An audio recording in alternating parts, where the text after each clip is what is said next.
우리 하나님의 말씀은 이사야 41장에서 보겠습니다. 이사야 41장.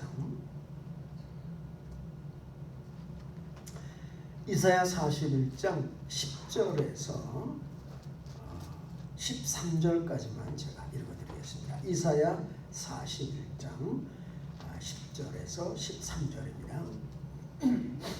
두려워 말라. 내가 너와 함께 함이니라. 놀라지 말라. 나는 내 하나님이 됨이니라. 내가 너를 굳세게 하리라. 참으로 너를 도와주리라. 참으로 나의 의로운 오른손으로 너를 붙들리라. 보라, 내게 노하던 자들이 수치와 욕을 당할 것이요 너와 다투는 자들이 아무것도 아닌 것 같이 될 것이며 멸망할 것이라. 내가 찾아도 너와 싸우던 자들을 만나지 못할 것이요 너를 치는 자들은 아무것도 아닌 것 같이 허무한 것 같이 되리니 이는 나 여호와 너희 하나님이 내 오른손을 붙들고 내게 이르기를 두려워 말라. 내가 너를 도우리라 할 것임이니라. 아멘.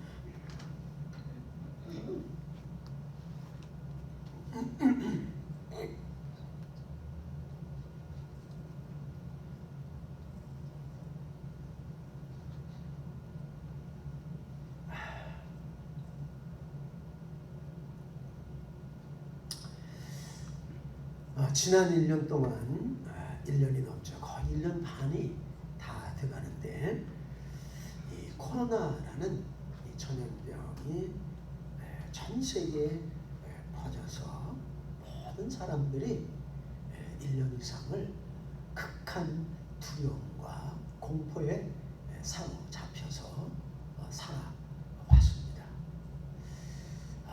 우리가 이런 어려움 속에 빠지리라고 그 누가 생각을 했겠습니까?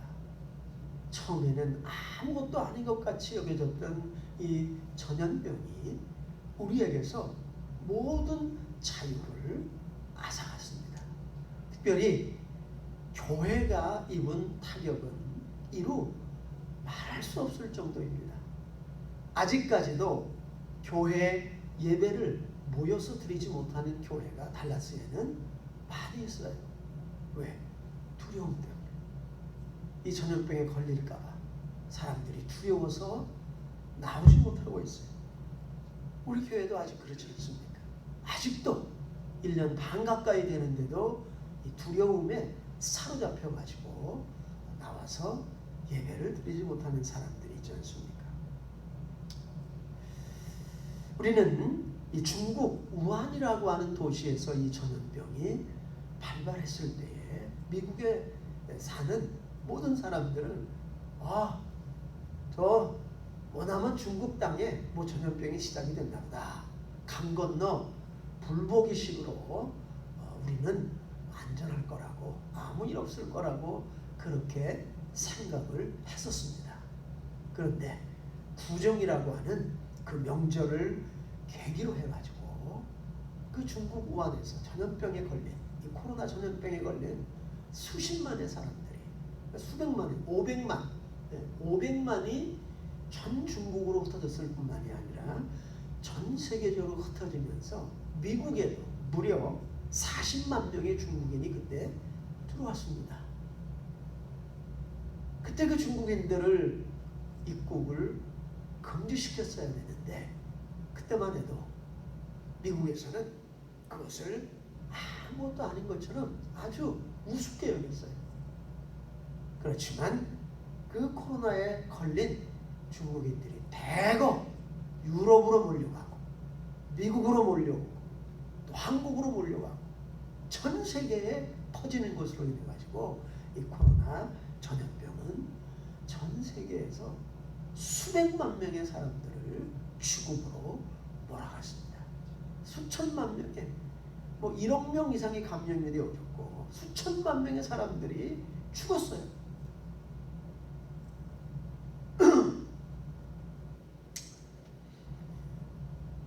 정말 우리가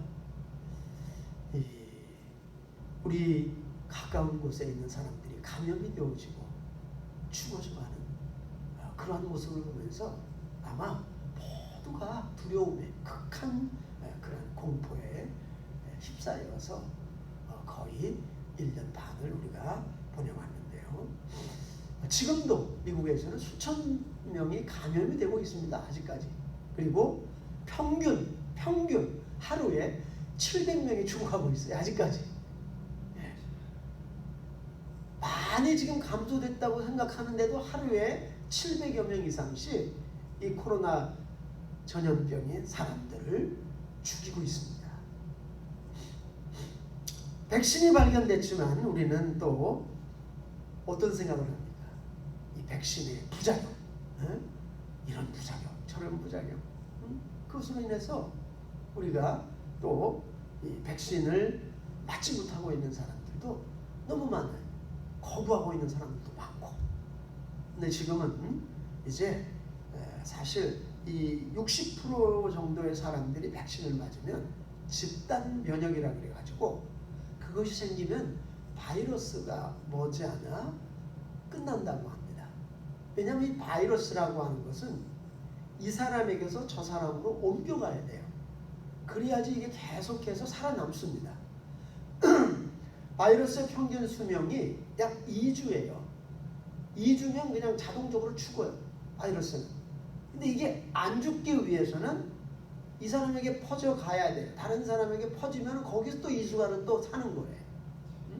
그런데 이 바이러스가 퍼져가려고 이 사람에게 갔는데 이 사람이 항체가 있어요. 백신이라고 하는 것은 항체를 말합니다. 그것은 병균이 들어왔을 때, 그 전염병이 들어왔을 때 그걸 싸워가지고 물리쳐버리는 거예요. 바이러스가 들어오려고 하는데 여기에 이 강한, 쉽게 말하면 적군이 쳐들어왔는데 성으로 쳐들어오려고 하는데 그 성이 너무 견고하고 군인들이 너무 강하게 딱 수비를 하고 있어요. 못 들어가는 거예요. 그럼 어떻게 돼요? 이 바이러스가 들어오려고 시도를 하다가 결국은 못 들어가면 죽습니다. 그게 60%예요. 60%의 사람들이 항체를 갖고 있게 되면 바이러스는 머지않아서 자동적으로 소멸이 되어진다고 합니다. 이게 집단 면역이에요. 또 그럴 뿐만이 아니라 이 백신을 맞은 사람뿐만이 아니라 또 코로나에 걸린 사람들, 걸렸다가 나은 사람들 몸에도 항체가 있어요. 사실 우리가 독감이라고 하는 것도 뭡니까? 우리 몸 안에 그 항체를 집어넣는 거예요. 응? 그래서 그 대상포진이라든가 이런 것도 우리가 항체를 미리 집어넣는 겁니다. 응? 쉽게 말하면 걸렸다가 나은 사람과 똑같은 그런 저항력이 생겨요. 그 병에 대해서는. 응? 대상포진도 우리가 주사를 맞으니까 그거고 독감도 마찬가지예요. 주사를 맞으면 내가 독감에 걸렸다가 나은 사람과 똑같은 항체가 생깁니다. 저항력이 생겨요. 이 전염병도 마찬가지예요. 백신을 맞으면 내 안에 코로나가 걸려서 난 것과 똑같은 항체가 생겨버립니다. 그러니까 걸렸다가 난 사람도 항체가 생기고 그런 사람들은 백신을 맞을 필요가 없어요. 이미 항체가 있기 때문에. 그러나 안 걸린 사람은 백신을 맞으면 몸에 항체가 생겨가지고 저항을 하게 되죠. 바이러스를 물리쳐버립니다. 그게 60%쯤 이제 사람들이 다 맞게 되어지면 집단 면역이 생겨서 바이러스가 저절로 다 이제 죽게 됩니다. 물러가게 되어지는데, 자 어쨌든 바이러스 전염병으로 인한 공포와 두려움, 또 백신이 발견이 됐지만 이 백신이 내가 맞았을 때 이런 부작용, 저런 부작용에 대해서 우리가 또 알고 있는 것에 대한 두려움. 그래서 또 그 두려움과 공포 때문에 못 맞게 되어지고. 자, 이제 마스크를 쓰는 것도 지겹지 않습니까? 예? 이제 사람들이 막 지겨워하는 거예요. 예? 이거 도대체 어느 때까지 이거 쓰고 있어야 되나? 예? 지금 이제 미국 보건복지부에서는 이제 백신을 맞은 사람들은 안에서도 그렇고 바깥에서도 그렇고 이 마스크를 쓰지 않아도 된다. 이런 발표를 했습니다. 그렇지만 또 식당이라든가 사람들이 많이 몰려있는 데 갈 때는 그래도 마스크를 쓰는 것이 좋겠다. 어쨌든 이게 왜 우리가 씁니까? 두려움 때문에 그래요. 네? 내가 이거 걸리면 어떻게 되나? 내가 이 전염병에 걸리면 어떻게 되나? 두려움 때문에 우리는 이렇게 정말 이 마스크를 쓰고 또 안 걸리기 위해서 모든 노력을, 제 생애에 있어가지고 이렇게 손을 열심히 닦은 적은 없어요. 그냥 어디 갖다 놓으면 그냥 손 닦고, 손 세정제로 또 닦고 그냥. 야, 이렇게 살면 진짜 병 잘 안 걸릴 것 같아요. 이렇게 세심하게 이 정말 건강 관리를 하면. 어쨌든 우리는 정말 1년 반 동안에 너무나도 두려움과 공포에 사로잡혀서 살아왔습니다. 그러나 이런 두려움뿐만 아니라 우리는 사실 여러 가지 두려움 속에 사로잡혀서 살아가고 있습니다. 심리학자들은 재미있는 발표를 했어요. 우리가 느끼고 있는 두려움 중에 40%는 절대 우리에게 일어나지 않는 일에 대한 두려움이라는 거예요. 그런데 그 일이 나에게 발생하면 어떻게 할까? 그것 때문에 두려워한다는 거예요. 그리고 30%는 이미 발생해버린 일인데도 불구하고 그것에 대한 트라우마가 있어요. 교통사고를 심하게 당했다든가 그러면 어떻게 돼요? 여전히. 저도 지난번에 교통사고 가다가 크게 좀 이렇게 그 뒷길에 미끄러 당하고 나니까 이 비만 오면 하이웨이에 내가 달려갈 때 탁 고장서 지나갈 때는 너비스가 되더라고요. 막 나도 모르게 막 이런 어깨가 막 딱 이렇게 굳어지면서 이 손에 힘이 들어가고. 그게 거기서 이게 사고를 당해버리니까 그런 트라우마, 그런 두려움이 그냥 오토매틱으로 그냥 이렇게 느껴지는 것 같아요. 이미 발생해 버렸어요. 그거는 두려워할 필요가 없는 건데 그 기억만 떠올리면 두려워하는, 그게 30%. 그 다음에 11%는 근거가 전혀 없는 건강 문제에 대한 거라는 거예요. 내가 혹시 이 암에 걸린 거 아닐까? 이런 병에 걸린 거 아닐까? 실질적으로 건강한데 건강 문제에 대해서 우리가 끊임없이 불안해하잖아요. 그 다음에 10% 내외는 별로 중요하지도 않는 건데 그냥 염려하고 그것 때문에 또 두려워한다는 겁니다. 그래서 실질적으로 우리가 두려움 없이 보내는 그 퍼센티지는 8%뿐이래요. 그 92%나 되는 엄청난 우리의 그 삶의 시간들, 부분들을 우리가 뭔가를 두려워하면서 불안해하면서 공포에 사로잡혀가지고 보내고 있다는 겁니다. 그렇기 때문에 성경에서 가장 하나님께서 우리에게 많이 말씀하신 말이 두려워 말라. 그리고 염려하지 말아라. 92%나 되는 우리 삶의 부분들을 두려움이 점령하고 있어요. 하나님이 우리에게 두려워 말아라. 염려하지 말아라. 걱정하지 말아라. 내일 일을 위해서 염려하지 말아라. 불안해하지 마라. 내일 일은 내일 염려해라.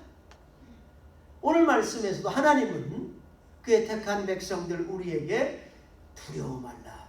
왜? 왜 두려워하지 말라고 하나님께서 이렇게 말씀하시는가 하면은 8절에 있는 말씀 보십시다. 이사야 41장 8절을 다 같이 한번 읽어볼까요? 시작. 그러나 나의 종 너 이스라엘아, 나의 택한 야곱아, 나의 벗 아브라함의 자손아. 9절. 내가 땅 끝에서부터 너를 붙들며 땅 모퉁이에서 너를 부르고 내게 이르기를 너는 나의 종이라. 내가 너를 택하고 실어버리지 아니하였다 하였노라. 자, 왜 하나님이 우리에게 두려워하지 말라고 말씀하시는가 하면은 우리가 하나님께 속한 사람이 되었기 때문입니다. 여기 보니까 나의 종, 나의 종. 종은 뭐예요? 주인에게 속해 있어요. 택한 이스라엘 백성들을 향해서 나의 종, 나의 종, 나의 사랑하는 종. 네? 하나님께 속했다고 하는 종은 자신의 게 아니에요. 바울은 우리에게 너희는 너희의 것이 아니라 값으로 산 것이 되었으니, 하나님이 값으로 우리를 사셨어요. 그리고 하나님의 소유물로 삼아주셨습니다. 우리는 하나님께 속한 사람들이 되었기 때문에 두려워할 필요가 없다는 거예요. 그리고 또 뭐예요? 택한 자라 그랬어요. 택한 자라는 특별하게 많은 사람들 가운데서 뽑힘을 받은 사람이에요. 교회가 뭐예요? 택한 자들의 모임이에요. 수많은 사람들 가운데서 하나님이 택해가지고 우리를 교회로 불러주셨는 줄로 믿습니다. 이건 우리의 선택에 의해서 된 것이 아니에요. 하나님의 절대적인 주권에 의해서 우리가 선택받았는 줄로 믿습니다. 하나님이 택하지 않으면, 그래서 예수님께서 뭐라고 그랬어요? 내 아버지께서 허락하지 않으면 아무도 내게 올 수 없느니라. 우리가 하나님께 왔다고 하는 것은 하나님이 선택해 주셨기 때문에 그래요. 하나님이 많은 사람들 가운데서 나를 택해 주셨어요. 때로는 아무 이유도 없는 것 같은데 내가 하나님께 선택받을 이유가 없어요. 그런데 하나님이 택해 주셨어요. 그렇기 때문에 하나님께 나올 수 있는 겁니다. 우리가 우리 발로 하나님을 찾아간 게 절대 아니에요. 하나님이 택해 주지 않으시면 하나님 앞에 갈 수가 없어요. 하나님 앞에 나올 수가 없습니다. 하나님 앞에 나온 그 자체가 하나님이 택해 주셨기 때문에 그래요. 그리고 여기 보니까 나의 벗 아브라함의 자손아 그랬어요.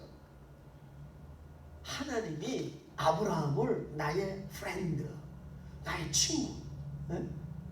그렇게 불러주시면서 택한 백성을 나의 벗 아브라함의 자손.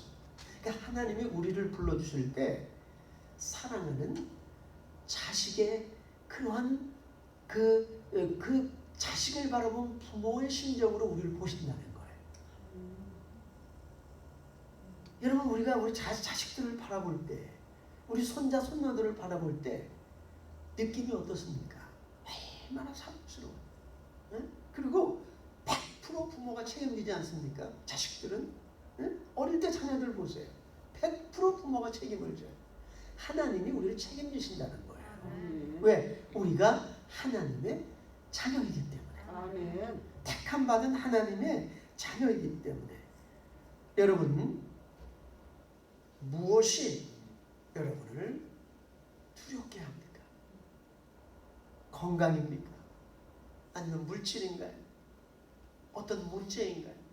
사탄은 우리를 공격할 때 항상 두려움을 먼저 심어줍니다. 이거 하면, 이거 없어지면 너 큰일 나. 근데 하나님 뭐라고 말씀하세요? 괜찮아, 괜찮아. 염려하지 마. 두려워하지 마. 너 그거 없어도 괜찮아. 내가 너와 함께 할 것이다. 여러분, 어린 자녀가 부모가 함께 있는 것보다도 최고의 축복이 어디 있어요? 어린 자녀가 부모가 함께 해주면 이 세상에 염려거리가 뭐가 있습니까? 에? 하나부터 열까지 다 책임져 주잖아요. 하나님은 우리에게 두려워 말라고 말씀하시고 용기 있는 모습으로 담대하게 살라고 말씀하십니다. 예수님께서는 내가 세상을 이겼다. 이미 사탄을 예수님께서는 물리치고 승리하셨는 줄로 믿습니다. 창세기 보면은 여자의 뱀은 너의 발꿈치를 상하게 하고 여자의 후손은 네 뱀의 머리를 상하게 할 것이다. 아멘. 예수님의 발꿈치를 상하게 하는 것 같은 십자가의 고통을, 죽음을 가져왔지만 예수님은 부활을 통해서 어떻게 됐어요? 고린도서 15장에 보면은 사탄의 죽음의 권세, 즉 사탄의 최고의 무기, 사탄이 그렇게 사람들을 끌고 지옥으로 가지고 가던 그 죽음의 권세, 즉 사탄의 머리통을 깨버린 겁니다. 할렐루야. 네? 여러분, 우리가 뱀을 잡을 때 어떻게 돼요? 뱀은 어디를 공격을 해야 되나요? 네? 우리 전투기 집사님 지금 뱀 나오면 막 때려잡으신다면 어디를 공격해요? 머리예요. 머리통을. 뱀은 머리를 그 목 부분 딱 해서 머리를 잡으면 꼼짝 못합니다. 땅꾼들이 보면은 뱀 잡는 어떻게 돼요? 항상 이게 그냥 뭐 아무리 독사 살무사라도 땅꾼이 딱 잡으면 꼼짝도 못해요. 에? 왜? 이 머리가 벌써 딱 잡히니까.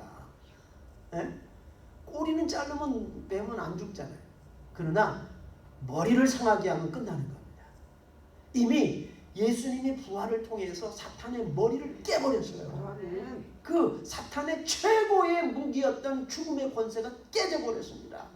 그렇기 때문에 우리를 어떤 것으로 사탄이 공격을 한다고 할지라도 여러분들이 담대하고 용기 있게 물리쳐야 될 줄 아십니다.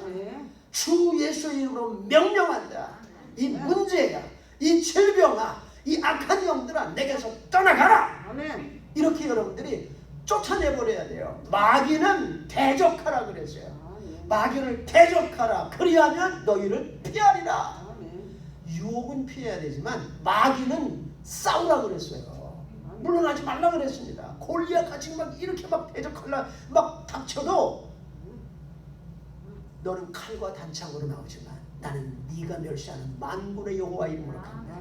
우리가 주 예수 그리스도의 이름으로, 이게 마귀 역사구나, 이 악한 영의 역사구나. 그러면 여러분들이 뒷걸음질 치면 안 돼요. 도망가면 안 돼요.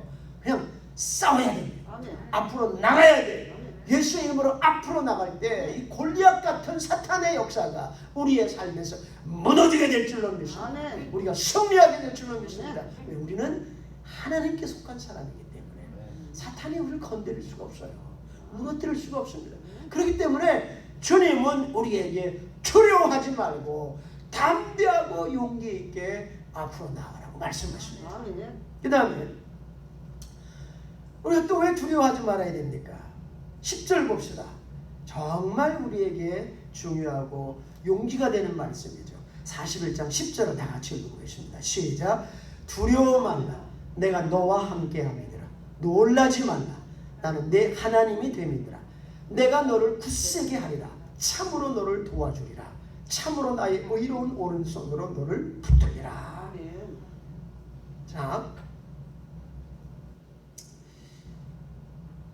우리가 왜 또 두려워할 필요가 없는가 하면은 하나님이 함께 해주신다는 거예요. 하나님이 함께 해줘. 그러니까 하나님이 함께 해주시기 때문에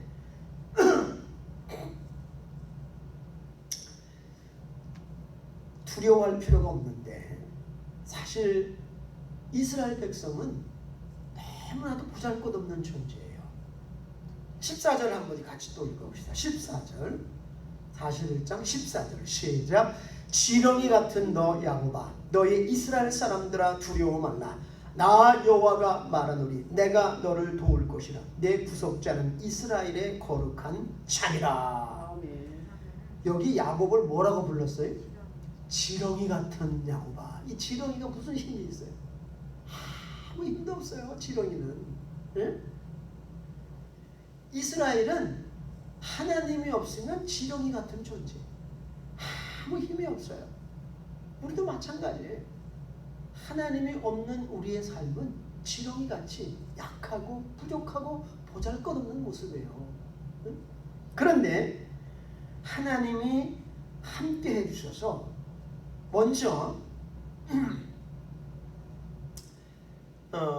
10절에 보니까 두려워 말라. 내가 너와 함께 함이니라. 놀라지 말라. 나는 내 하나님이 됩니다. 내가 너를 굳세게 하리라.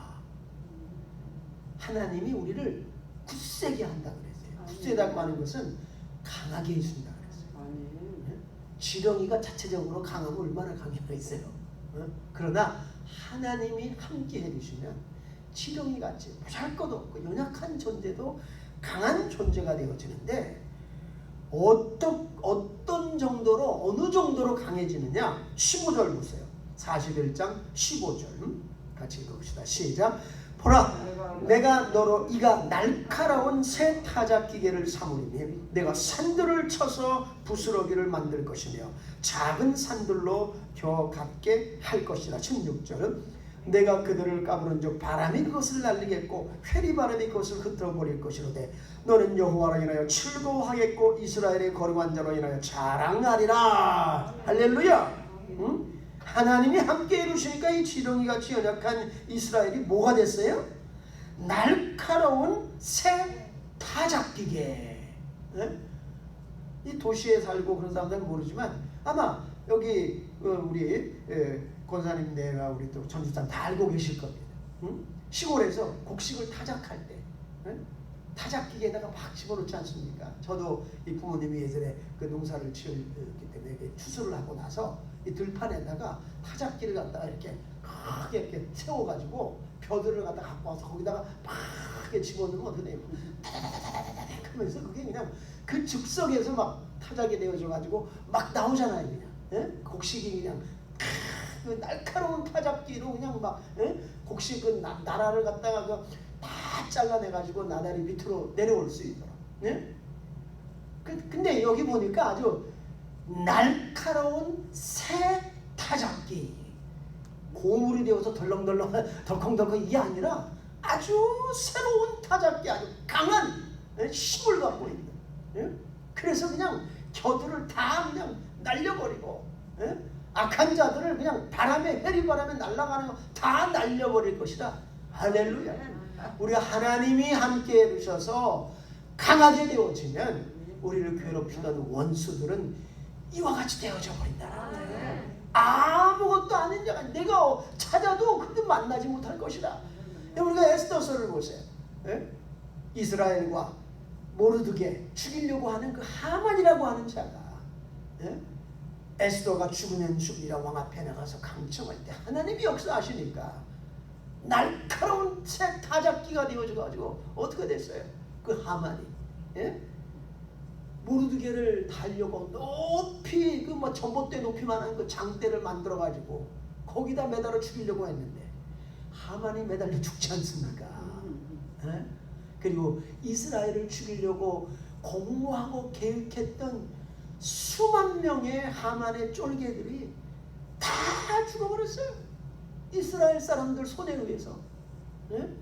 이게 하나님의 역사인 줄 믿습니다. 이제 내일이면 다 죽을 운명에 처한 그런 연약하고 보잘것없는 사람들이었었는데 하나님이 강하게 하시니까 그들이 원수들을 다 물리쳐버렸어요. 다 죽여버렸습니다. 이게 하나님의 역사예요. 여러분, 약하다고 느낄 때, 여러분이 가장 약하다고 느낄 때 사실은 제일 강해질 수 있는 때예요. 왜? 내가 정말 약하구나 할 때 우리는 난 아무것도 아니구나. 하나님이 나를 도와주셔야 되는구나. 하나님 나를 도와주. 아주 정심을 다해서 하나님을 의지하게 되어져요. 그럼 어떻게 돼요? 하나님이 강하게 하시는 거예요. 하나님이 굳세게 하시는 거예요. 하나님이 담대하게 싸울 수 있도록 용기와 힘을 주시는 줄로 믿습니다. 그 다음에 하나님이 함께 하셔서 도와주신다는 말이 아주 반복적으로 나오고 있는데 내가 너를 굳세게 하리라. 10절 참으로 너를 도와주리라.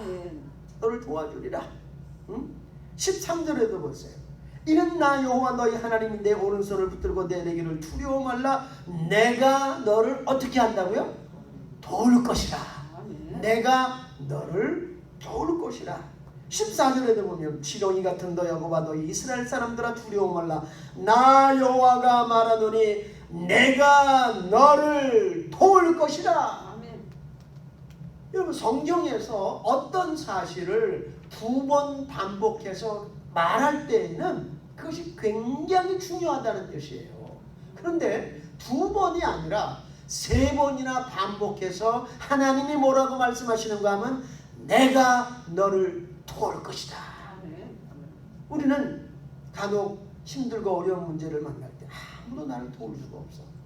그럼 낙심하잖아요. 그런데 하나님이 내가 너를 도울 것이다. 그래서 내가 사도 바울이 뭐라? 내가 약할 때 곧 강함이니라. 우리가 가장 약하다고 생각할 때 사실 최고 강해질 수 있는 거예요. 왜? 이제 내 힘을 쓰지 않고 우리가 누구 힘을 써요? 하나님의 힘을 쓰는 겁니다. 내가 가장 약하다고, 보잘것없다고, 연약하다고 느낄 때 하나님이 아니야, 너는 가장 강해질 수가 있어. 제가 얼마 전에 이 가정의 달을 맞이해서 이 가정 폭력에 대한 이제 그런 가정에 대한 이제 그런 이제 내용들을 이렇게 좀 조사하고 있었는데, 그때 어떤 한 그 전 해련이라고 하는, 지금 한국에서 이제 가정 폭력을 전담하는 그 이제 그 상담실을 만들어 소장으로서 가정 폭력에 시달리고 있는 여성들을 돕고 있는 분이 있었는데, 이분이 이 어릴 때 아버지가 알코올 중독자였어요. 근데 이 알코올 중독자들이 이 아주 그 고약한 습관을 가지고 있는 자들은 술만 먹으면 폭력을 행사하는 거예요.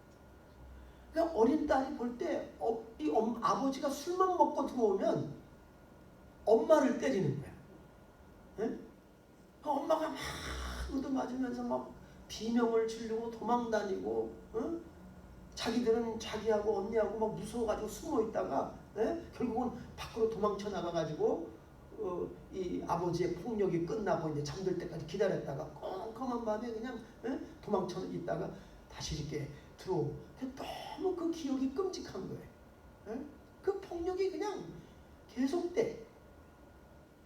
얼마나 집안이 공포스러운 분위기였는지. 근데 자기가 고등학교 다니고 이제 그럴 때도 막 그 폭력이 계속되어지고 아버지하고도 막 대들고 싸우고 막 그랬대요. 그래도 그 폭력이 가시지 않는다. 술만 먹으면. 그런데 언니가 결혼을 했어요. 정말 온순하게 생긴 것 같은 그런 형부인데 나중에 보니까 이 형부가 또 알코올 중독자예요. 그것뿐만이 아니라 이 형부가 술만 먹으면 언니를 또 때려대네. 그래서 막 언니가 막 얻어맞고 자기에게 전화를 하면 뛰쳐가가지고 막 형부하고 그렇게 막 큰 소리로 막 싸워대고, 네가 사람이냐 짐승이냐 하면서 그렇게 막 형부에게 막 대들었다는 거예요. 왜? 아버지의 폭력 때문에 너무너무 지겹고 너무너무 끔찍한 과거를 가지고 있는데 이게 또 언니가 이런 폭력에 또 시달리고 있는 거예요. 그게 얼마나 가슴이 아팠겠어요. 그래서 이 자매는 나는 평생 결혼하지 않고 나 혼자 살아야 되겠다. 이 세상의 남자들은 믿을 수가 없구나. 그래서 그냥 이렇게 그 유치원 아이들을 가르치는 교사가 되어가지고 거의 이렇게 나이가 거의 30이 다를 때까지 뭐 결혼할 생각도 안 하고 남자를 만날 생각도 안 하고 있어요. 어느 날 양평 쪽에 아이들과 부모들을 데리고 이렇게 이제 그 소풍을 갔었는데, 그 소풍을 다 끝나고 돌아오는 길에 어떤 학부모 중에 한 분이 이 근방에 자기가 아는 그 화실이 있대요. 어떤 분이 운영하는 화실이. 거기 한번 구경 가자고. 구경 가봤어요. 그림이 쫙 이렇게 뭐 크지 않은 그 화실이었었는데 그림들이 쫙 널려 있는데 너무 평화롭고 아름다운 그림들이 전시가 되어져 있는 거예요. 그 속으로 이런 그 그림은 마음의 표현이라고 하는데 이런 아름다운 그림을 그리는 사람은 얼마나 마음이 착하고 아름다울까. 근데 그 학부모가 그 화가를 소개를 시켜주는데 키도 크고 훤칠하고 아주 얼굴도 인자하게 생기고 멋진 남자야. 그래서 이제 소개를 시켜줬는데 그 사람한테 자꾸 연락이 오는 거예요. 만나자고. 그래서 속으로 결혼을 안 하기로 했지만 저렇게 아름다운 그림을 그리는 사람의 마음은 정말 따뜻하고 고울 거야. 그래서 결국 그 사람하고 사귀어가지고 결혼을 했어요. 결혼을 해서 신혼을 여행을 제주도를 갔다 왔는데 제주도를 갔다 오고 나서 이 남편이 소주를 80병을 사가지고 들어오는 거예요. 근데 자기하고 사귀고 그러면서는 자기는 술 입에도 못 댄다고 거짓말을 했어요. 근데 너무 놀란 거예요. 소주를 80병을 들고 박스채로 막 40병짜리 박스를 2개나 들고 집에 들어오니 이게 도대체 무슨 일이냐. 이 친구들이 이제 계속 찾아올 텐데 친구들 중에 좋아하는 술 좋아하는 친구들이 많아서 앞으로 대접하려고 그런다고. 근데 그 다음 날에 됐어요. 친구 한 명이 왔어요. 한 명이 찾아왔는데 그 친구 한 명하고 밤새도록 소주 80병을 다 마시더라는 거예요. 둘이서. 기겁을 했습니다. 에? 이게 알고 보니까 알코올 중독자예요. 중독자도 보통 심한 중독자가 아니야. 에? 그래서 이제 너무 이제 고민이 된 거예요. 근데 진짜 문제가 터져버렸어요. 처음에는 술만 먹고 잠을 자더니 이제 술을 먹으면 손찌검을 하기 시작하고 폭력을 행사하기 시작하는데 그 폭력이 점점 심해지면서 나중에는 이 알코올 중독자들이 그 여자를 때리고 난 다음에 그렇게 미안하다고 잘해준대요. 네? 그러니까 잊어버리는 거야. 근데 그게 몇 달 동안 또 잠잠했다고 그 주기가 있대요. 근데 때리는 시간이 항상 밤 12시에서 새벽 4시 사이에. 네.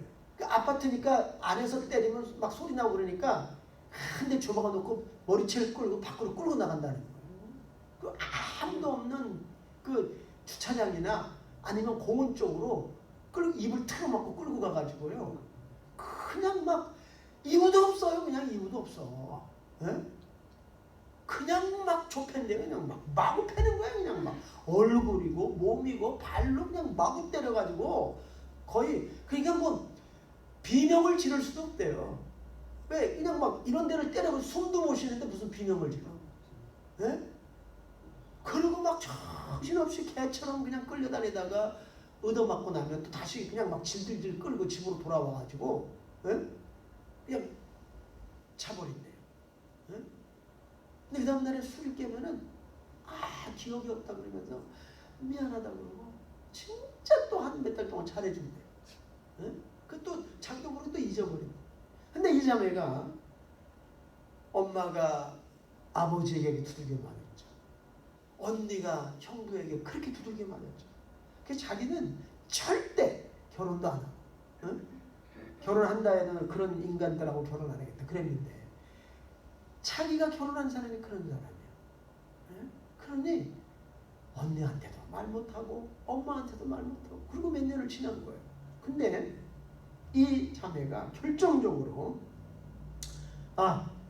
이 사람하고 내가 이혼을 해야 돼. 이러다가 내가 죽겠구나. 그게 어느 순간에 그런 결심을 했는가 하면 술을 잔뜩 먹고 취했는데 그림을 그리는데요. 그 얼굴 모습이요. 완전히 악마의 모습이야.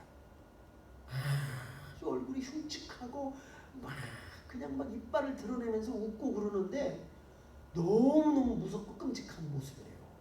그건 완전히 이게 남편이야. 사람의 얼굴이 아니야. 그런데 그림을 그리는데요. 너무 평화롭고 아름다운 그림이 나오는 거야. 예?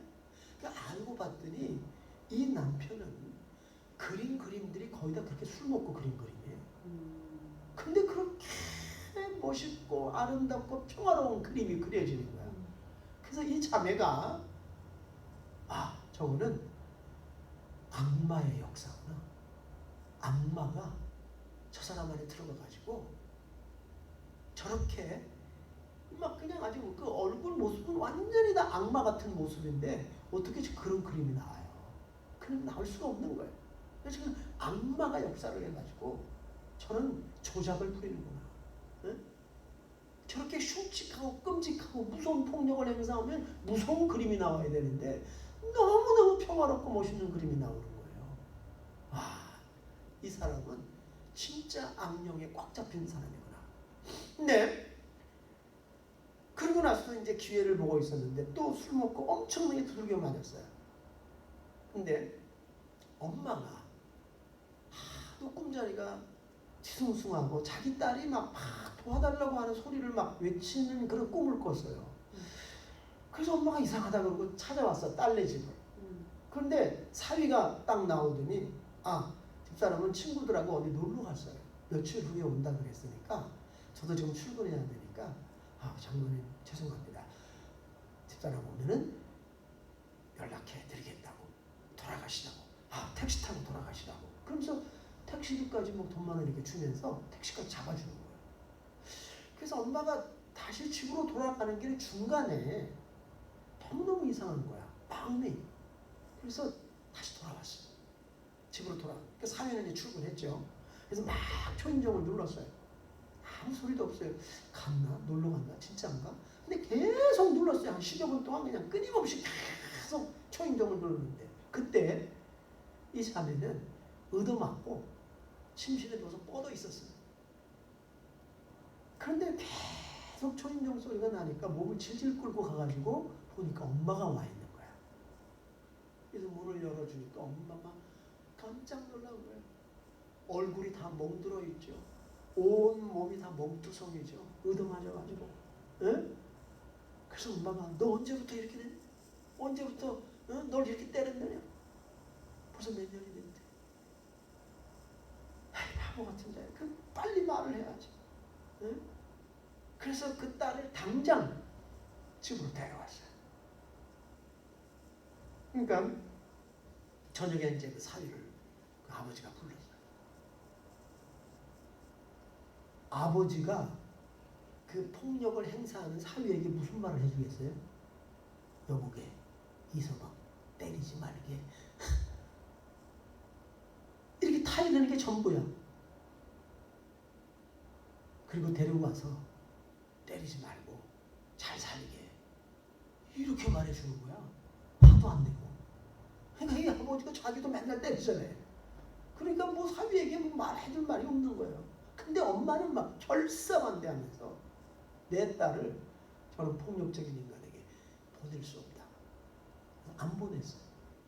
엄마는 친정집에 딸을 두고 그리고 이제 이혼 소송을 이제 준비하고 있는 그런 과정이에요. 이 자매는 이제 교회 나가는 자매인데 교회 나가서 계속 하나님께 하나님 도와주세요. 그 전에도 계속 교회 나와서 하나님 나를 도와주세요. 하나님 나를 도와주세요. 어떻게 내가 이 악한 손에서 벗어날 수 있겠습니까? 그렇게 기도를 했는데 결국은 이제 그 이혼 직전에 이 남편이 암에 걸려서 죽습니다. 죽어요. 젊은 나이에 죽어버렸어요.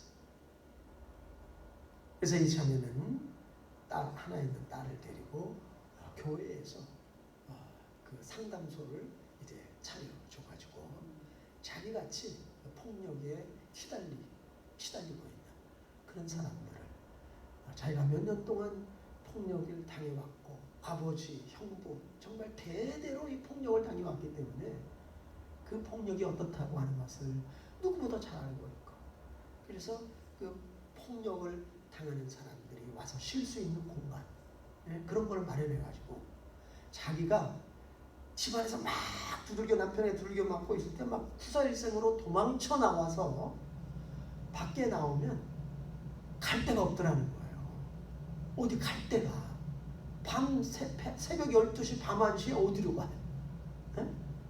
친정에는 자존심 상해서 못 가고 도망갈 데가 없더라는 거예요. 그래서 이 사람이 그거를 생각해가지고 그 쉼터를 만들었어요. 알코올 중독자 남편에게 두들겨 맞고 나온 사람이 새벽 1시건 2시건 3시건 도망쳐서 올 수 있는 거. 대부분이 이제 경찰서에 가서 신고를 하는데 경찰서에서 집으로 다 돌려보낸대요. 그 남편 불러다가 타이르고. 네? 근데 그거 그렇게 하면 안 되잖아요. 그러니까 경찰서에 연락을 해놔가지고 그 사람들이 집에 가서 또 그 폭력에 시달리지 않고 쉼터에 와서 쉬면서 상담받고 그 문제를 어떻게 해결할 수 있을까 근본적인 대책을 세워주는 그런 상담소를 지금 만들어서 운영을 하고 있다고. 여러분 이 세상에 그 누구도 도울 수 없어도 하나님은 우리를 도와주십니다. 아멘. 가장 어렵고 힘든 그런 상황 속에 우리가 처할 때에도 우리 하나님께 도와달라고 간청을 하면 하나님 오늘 말씀에서 3번이나 반복해서 내가 너를 도우리라. 그 다음에 마지막으로 하나님이 함께 하셔서 붙들어 주시기 때문에 우리가 두려워할 필요가 없다는 거예요. 10절 하반절에 보니까 내가 너를 굳세게 하리라. 참으로 너를 도와주리라. 참으로 나의 의로운 오른손으로 너를 붙들리라. 우리가 고난을 당하면 어떻게 됩니까? 우리의 다리가 풀리고 힘이 없고 맥이 빠지고 비틀비틀 거리면서 어려움을 겪습니다. 그런데 하나님이 뭐라 그래요? 내가 너를 붙들어 주리라. 나의 의로운 오른손으로 너를 붙들리라. 우리는 혼자가 아니에요. 어떤 상황에 있든 하나님은 우리를 붙들고 계십니다. 하나님이 우리를 붙들고 있기 때문에 절대 우리가 넘어지지 않는다는 거예요. 넘어지는 것 같지만 여호와께서 사람의 걸음을 정하시고 그 걸음을 기뻐하시나니 저는 넘어지나 아주 엎드러지지 아니함은 여호와께서 손으로 붙드시리라. 때로는 우리가 막 넘어지는 것처럼 보여도 절대 쓰러져 가지고 패배하지 않는다는 거예요. 왜? 하나님이 붙들고 계시기 때문에. 하나님이 견고하게 붙들고 있기 때문에. 그럼 사람의 손은 연약합니다. 우리의 손, 우리가 정말 우리를 도와줄 수 있을 것 같은 그런 사람들의 손은 우리를 놓아버릴 때가 있어요. 절대 놓으면 안 되는데 그 손을 놓아버릴 때가 있어요. 때로는 그렇게 사랑하는 자식의 그 손을 놓는 부모들도 있어요. 너무너무 힘들고 고통스러우니까. 부모가 손을 놓을 정도면 얼마나 절망적이겠어요. 어린 자녀들의 손을 부모가 놓아버린다면. 응? 제가 이번 주에 그 북한에 대한 그 탈북자에 대한 이야기를 들으면서 어떤 탈북 청년 하나가 10살 때 이 두만강을 건너서 중국으로 탈북을 하는데 8살짜리 여동생이 있었고 자기는 10살이었어요. 근데 너무 먹을 게 없으니까 부모가 온 산을 돌아다니면서 나무를 캐고 쥐도 잡아먹고 막 별의별 걸 다 했는데 굶주림을 견디다 못해가지고 엄마 아빠가 우리가 좀 먼 데로 가서 아마 중국 쪽으로 건너가서 양식을 구해올 테니까 그때까지 너희 버티고 있어라. 그리고 그 어린 두 남매만 놔두고 8살짜리 10살짜리 놔두고 부모가 집을 나가 버렸어요. 엄마 아빠가 다 가버렸어. 먹을 게 하나도 없으니까. 근데 한 달이 지나도 부모가 오지 않는 거예요. 이 8살짜리 여동생하고 이 10살짜리가 온 동네방네를 구걸하고 뭐 주워 먹을 수 있는 건 다 주워 먹으면서 겨우 연명하고 있었는데 도저히 못 살겠어요. 그래서 이 여동생한테 오빠가 두만강 가까이 살았으니까 두만강 건너 중국에 가면 먹을 게 많을 거야. 오빠가 가서 먹을 걸 가져올 테니까 너 한 며칠 동안 집에 있으면서 정 배고프면 나가서 구걸해서 먹고 오빠가 꼭 돌아올 테니까 기다려라. 그리고 두만강을 겨우 건너가지고 중국 쪽으로 건너갔어요. 그런데 중국에 건너가니까 이 어린아이가 뭐 동생이 생각나니까 까맣게 잊어버렸지. 근데 막 중국 거리를 배회하다가 다행히도 그 북한 탈북민을 돕는 선교단체 사람들에게 발각이 됐어요. 그래서 그 사람이 데려다가 은신처, 그 중국 그 공안들에게 안 걸리는 그 은신처로 데려갔어요. 거기서 몸을 다 씻겨주고 먹을 것도 주고 그러면서 이제 이 아이에게 성경을 가르쳐주기 시작을 했어요. 근데 거기 보니까 자기같이 그 어린 나이에 탈북해서 중국으로 온 뭐 10살짜리, 15살짜리, 심지어는 뭐 18 이런 그 청소년들을 한 10명 데려다가 이 선교단체에서 이게 케어하고 있었어요. 그러면서 어느 정도 이제 훈련이 되고 그러면은 이 아이들을 라오스라든가 태국으로 보내가지고 이제 남한으로 보낸다고 합니다. 근데 거기에서 이제 성경 말씀을 읽고 막 이렇게 하는 가운데 하나님께서 은혜를 베풀어 주어가지고 이 어린아이가 하나님의 말씀을 깨닫기 시작을 했어요. 그래서 성경을 그렇게 열심히 암송하고 읽고 성경 공부하고 기도하는 가운데 거기에서 그렇게 몇 년을 이제 보내면서 언젠가는 내가 북한에 들어갈 거야. 근데 성경을 못 가지고 들어가니까 내가 성경을 외워야 돼. 그 성경을 많이 외워놨어요. 근데 이제 거기에 중국에서 오래 있을 수가 없으니까 보통 이제 라오스나 태국으로 보내는데 태국으로 갔어요. 태국으로 와서 이제 한국행 비행기를 타려고 이제 그 성교 본부의 도움을 받아가지고 거기로 갔는데 거기에서 북한 공안들에게 붙들렸어요. 그래서 결국은 다시 북한으로 끌려갔는데 어리니까 그래도 막 그렇게 막 또 초범이고 하니까 그렇게 심하게 구타하거나 막 그냥 병신이 되도록 두들겨 맞지는 않았는데 이제 감옥살이를 시작을 하게 되었어요. 중노동을 하면서 이제 뭐 한 11살 됐는데 그런데 어느 날 그 감옥에 12명이 같이 있는데 거기에서 재범이 있어요. 그 탈옥하다가 잡혀가지고 예전에 탈옥하다가 다시 들어오고 몇 번 들어온 사람이 있는데 그 사람이 그 사정을 잘 아는 거예요. 그래서 어떻게 하면 여기서 도망칠 수 있다 그래가지고 그 감옥에서 12명이 극적으로 도망을 치는데 또 잡혔어. 근데 이번에는 탈북이 아니라 감옥에서 도망치다 걸렸기 때문에 죽도록 두들겨 맞습니다. 죽지 않을 정도로 두들겨 맞고 그렇게 막 비참하게 감옥 생활을 하는데도 하나님께 계속 기도를 드렸어요. 하나님 도와주세요. 여기서 탈출하게 도와주세요. 그런데 어떤 이상한 일이 벌어졌는가 하면 그 감옥에 가장 계급이 높은 그 간수장 같은 그런 최고 간수가 자기를 부르는 거예요. 그러면서 야, 너 예수쟁이지? 그러는 거예요. 그러니까 예수쟁이라 그러면 북한에서는 극심한 박해를 당하고 큰일 나니까 절대 아니라고 갖고 부인을 했어요. 근데 갑자기 그 간수장이 성경책을 꺼내는 거예요. 네? 야, 괜찮아. 내가 너 그냥 어려움 주고 너 고문하고 뭐 그러려고 하는 게 내가 궁금한 사항이 있어서 너한테 좀 물어보려고 그러는 거야. 그러면 성경을 꺼내요. 이렇게. 이거 성경이지? 너 이거 알지? 아무 말도 가만히 있으니까 실은 내가 이 성경에 대해서 궁금한 사항이 있어가지고 물어볼 게 있어서 너한테 지금 질문을 하는 거야. 괜찮아. 그러면서 뭐라고 그러는 거 하면 자기가 이 간수 생활을 오래 했는데 이상하게 중국으로 탈북되는 젊은 아이들을 잡아가지고 오면은 거의 100%가 다 예수쟁이가 돼서 돌아온대요. 근데 그뿐만이 아니라 자기네는 주체사상이 있잖아요. 예? 그거를 막 어릴 때부터 갓난애부터 그냥 주입을 시키잖아요. 그렇게 철저하게 주체사상을 강요해가지고 훈련을 시키는데 어떻게 얘네들이 중국 가서 그냥 몇 달 이렇게 있는 사이에 그냥 이렇게 그냥 다 예수쟁이가 되느냐. 이게 너무 신기해가지고 그 예수쟁이들에게 빼서 성경책을 자기가 읽기 시작했다는 거예요. 도대체 이게 어떻게 우리 주체사상보다 이 예수쟁이 사상이 더 강하냐. 이게 성경에 무슨 답이 있을 것이다.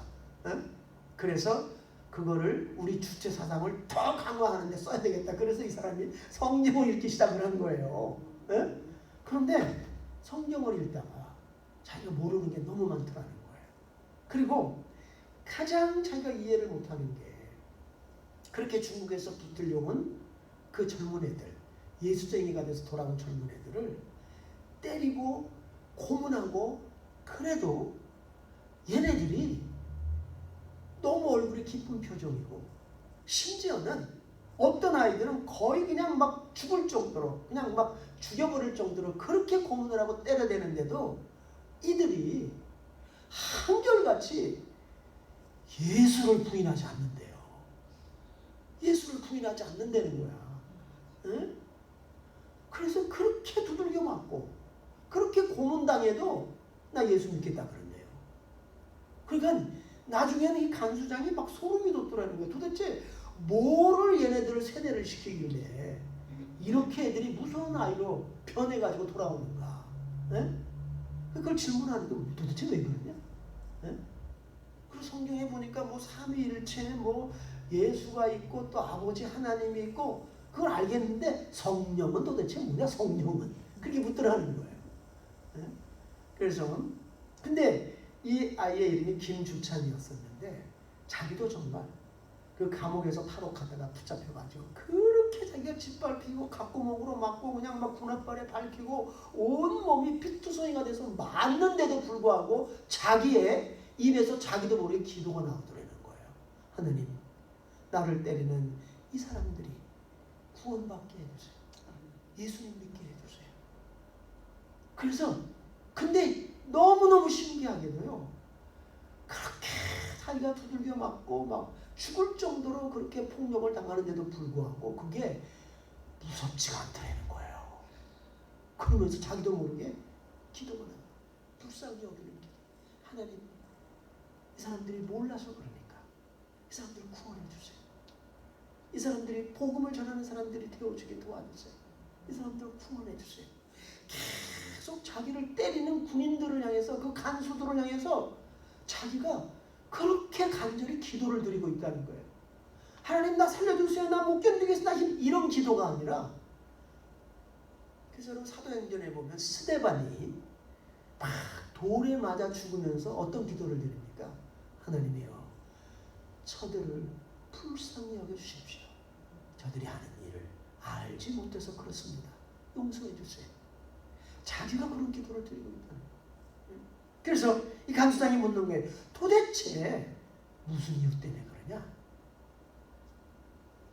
그러니까 이 아이가 바로 이 성령이라는 분이, 성령은 보이지 않지만 공기와 같은 분으로서 하나님의 영인데 예수를 믿게 되면 그 성령이 안에 들어오십니다. 그래서 그렇게 담대한 마음이 생기고 매도, 폭력도, 감옥도, 심지어는 죽음도 두려워하지 않게 되는 것입니다. 그렇게 이야기를 해줬다는 거예요. 네? 그러다가 이 아이가 이제 결국 감옥에서 너무 몸이 쇠약해져가지고 결국은 고향 가까운 마을로 보내지게 되는데 고향 가까이 와가지고 군인들이 보니까 거의 다 죽었어. 이제 바짝 마르고 네? 숨도 잘 못 쉬어. 그냥 가만히 둘둘둘둘 말아가지고 그냥 그 산 그 중투끼리 버려버린 거예요. 근데 뭐 다 죽었어 이제 죽은 송장이야. 네? 그리고 이 몸에는 그냥 막 그 이 있잖아요. 이가 그냥 바글바글바글 해가지고 그냥 그 간수들이 막 질거보라면서 이게 싸가지고 가만히 싸가지고 산중투끼리다가 버렸는데 한참 지나가서 정신이 들더라는 거예요. 예? 그래서 죽을 힘을 다해서 이제 자기 마을이 멀지가 않았으니까 기다시피 거기 가가지고 결국 자기도 모르게 어디서 힘이 그렇게 나는지 응? 다리에 힘이 생기고 그리고 거기 이제 아는 친척분들이 죽을 써주고 밥을 좀 갖다 주고 한 일주일 지나니까 건강이 그냥 완전히 회복된 거예요. 그래서 다시 탈북을 또 시도를 해가지고 도망쳐 나와가지고 다시 또 탈북을 거쳐가지고 한국에 지금 와가지고 이 사람이 한국에서 그 탈북민들 북한에서 탈출해서 한국에 와 있는 그 탈북민들을 위한 사역자가 되어져가지고 신학 공부를 해서 사역자가 되어져가지고 지금 일하고 있다는 거예요. 여러분 우리는 어떻게 그런 폭력을 견딜까? 어떻게 그런 고문을 견딜까? 예수님께서는 너희 원수들이 너희를 핍박하고 너희를 고문하고 너희에게 상처를 갖고 매질을 할 때 두려워하지 마라. 내가 성령으로 함께하겠다. 인간이 어떻게 그걸 견뎌낼 수가 있어요? 네? 이 간수장이 이 북한의 간수장이 왜 예수 장이들은 그렇게 맞으면서도 웃고 죽어가면서도 그들이 신앙을 배반하지 않느냐. 그래서 이분이 하는 말이 북한에는 그렇게 중국에서 복음을 받아들이고 들어온 많은 그 젊은 애들이 그렇게 많이 지하교회에서 지금 예배하고 있답니다. 그들이 하나님께 기도하고 있고, 예? 이게 북한이 지금 겉으로 보기에는 막 무섭게 탄압하고 있는 거 막 그렇게 되고 있는 것 같지만은 하나님은 그 중국으로 간 탈북민 청년들 다시 붙잡혀 들어와서 모든 고문을 받고 그러지만 그들이 풀려나서 그 신앙을 버리지 않고 그것이 막 들풀처럼 북한에서 번져가고 있다는 거예요. 할렐루야. 이게 하나님의 역사인 줄로 믿습니다. 가장 절망적인 상황이라고 생각될 때에도 결국은 하나님이 붙들고 계시는 거예요. 성령으로 함께 하시는 거예요.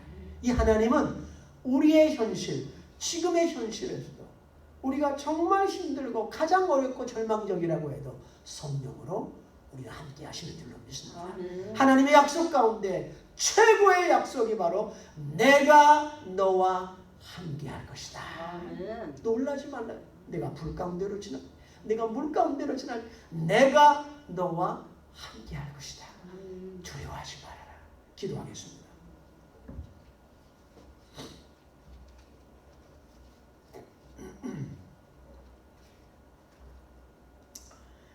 사랑의 하나님, 다윗은 내가 사망의 음침한 골짜기, 죽음의 골짜기를 지날 때에도 주께서 나와 함께 하시리라, 이렇게 고백을 했습니다. 우리가 살아가는 동안 정말 어렵고 힘든 일, 힘든 사건에 직면할 때가 많습니다.